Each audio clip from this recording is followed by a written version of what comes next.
Nous sommes en compagnie de Bernard Bigra-Denis qui nous annonce en primeur à la TVC d'Argenteuil qu'il veut se présenter pour une première fois à titre de maire aux élections municipales qui s'en viennent prochainement au mois de novembre prochain.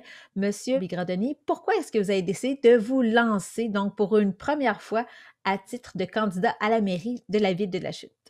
Ben, en fait, ça fait plusieurs mois que j'étais approché par des amis, des collègues, des gens avec qui j'ai siégé sur des CA. Et les gens m'ont dit tout simplement, Bernard, on aimerait te voir à la mairie pour apporter tes idées. Vous le savez, ça fait déjà plus d'un an que je partage sur ma page Facebook et même lorsque je fais des rencontres, je parle d'idées novatrices, je parle d'idées pour faire avancer, pour améliorer la qualité de vie des citoyens. Et les gens ont apprécié cela.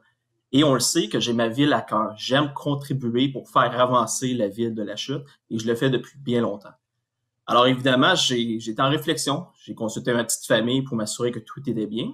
Et ce qui a vraiment délibéré, ce qui a vraiment incité à me lancer immédiatement, c'est que je suis déçu de voir ce qui se produit actuellement. Je suis déçu de voir le manque d'investissement. Je suis déçu de voir les millions qui ont été engloutis dans une affaire qui sont tout simplement perdus. Et d'un point de vue politique, j'ai pas l'impression que la chute a son rôle de leadership qu'il mérite actuellement. D'où la raison pourquoi j'ai décidé de me lancer à la mairie pour l'élection de novembre 2021. Pourquoi l'annoncer aujourd'hui? On parle du 18 mai 2021. Est-ce en raison du fait que M. Carl Péloquin a dit qu'il avait l'intention de briguer un troisième mandat? Est-ce que ça a été justement un pas de plus dans votre réflexion et vous vous êtes dit que vous alliez l'annoncer prochainement? Non, aucunement. En fait, je crois que le temps est parfait parce qu'il est temps d'entamer un débat d'idées. Vous savez, moi, il y a des gens qui me contactent en me disant on aimerait se présenter comme conseiller, mais il faudrait commencer la campagne. Eh bien, moi, j'ai toujours été fort sur la consultation citoyenne et je pense que c'est le temps, le moment idéal, avant l'été, de commencer à consulter et de faire un débat d'idées pour pouvoir arriver avec des projets structurants pour la ville. Quelles sont les différentes idées que vous voulez mettre sur la table? Ben, c'est ça, évidemment, dans les prochaines semaines, dans les prochains mois, on aura le temps de discuter des idées. Mais ce que je peux vous dire, c'est qu'on va parler d'économie, on va parler d'une orientation stratégique pour le centre-ville, on va parler d'améliorer la qualité de vie de nos familles, de nos citoyens, et on va parler aussi de faire rayonner notre leadership au niveau environnemental, au niveau économique. C'est là-dessus que moi je vais me positionner. Mais on n'arrive pas, on n'a pas la vérité absolue. On n'arrive pas avec toutes les décisions. On va consulter cet été. C'est une pré-campagne actuellement. On va consulter. Et il y aura d'autres candidats. J'ai hâte de discuter avec les autres candidats.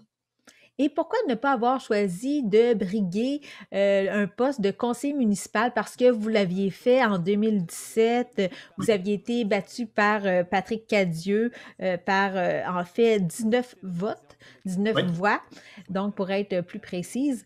Et pourquoi ne pas avoir tenté votre chance à nouveau à titre de conseiller municipal? Mais vous savez, 4 ans, c'est court dans la vie d'un élu, mais c'est très, très, très long au niveau des citoyens et des contribuables. Moi, je voulais pas attendre. Je pense qu'un changement est nécessaire immédiatement parce qu'il faut aller de l'avant. Il faut investir. Il faut améliorer notre qualité de vie. J'ai 2 filles à la maison, 4 ans et 7 ans. Et 4 ans de mandat à être conseiller, à essayer de pousser, si le rôle de leadership n'est pas fait au niveau de la mairie, eh bien, ça peut être long et ça peut faire toute la différence entre un adolescent, par exemple, au secondaire, qui considère rester dans la région après les études ou quitter parce que simplement il n'a pas accès à des services, pas accès à des sports et pas accès à des loisirs. Et on vous a vu aussi, en 2018, vous présenter à titre de candidat pour le Parti libéral du Québec aux élections, donc provinciales dans le comté d'Argenteuil. Vous avez terminé en troisième place sous la CAQ, sous le Parti québécois, Parti oui, québécois. dis-je bien, et ensuite c'était le Parti libéral du Québec. Ça ne vous a pas séduit ou tenté de, reconquérir l'électorat en 2022 pour, devenir, Vous savez, député? ma priorité première est de contribuer ici à la société. Et je pense qu'actuellement, nous avons l'opportunité de faire avancer notre ville immédiatement. Et c'est là-dessus que je vais me concentrer. On le voit dans les dernières années, c'est certain que j'ai eu des implications au niveau provincial et j'en suis fier parce qu'aujourd'hui, je connais les acteurs au niveau provincial et fédéral et je suis prêt à travailler avec eux pour nous aider, que ce soit au niveau d'acquérir des subventions ou de faire avancer certains dossiers. Mais actuellement, je veux travailler pour les familles, je veux travailler pour notre mieux vivre et c'est au municipal, je crois qu'on peut arriver au résultat le plus rapidement. Et on vous voit parfois aller marcher avec un conseiller municipal de la ville de La Chute, Hugo Lajoie. Est-ce qu'on peut penser qu'il fera partie de votre équipe? En fait, au niveau de la structure, écoutez, c'est sûr qu'il y a des candidats et des candidates qui vont s'annoncer dans les prochaines semaines ou dans les prochains mois. Moi, je vais laisser la responsabilité à ces candidats ou ces candidates de s'annoncer eux-mêmes. Hugo est avant tout un voisin et un ami. Et c'est pour ça que vous nous voyez discuter. Et on partage une grande passion pour la politique. C'est certain, on n'a pas nécessairement les mêmes orientations dans tous les volets et les sphères politiques, mais on partage la passion de politique et de faire avancer notre communauté.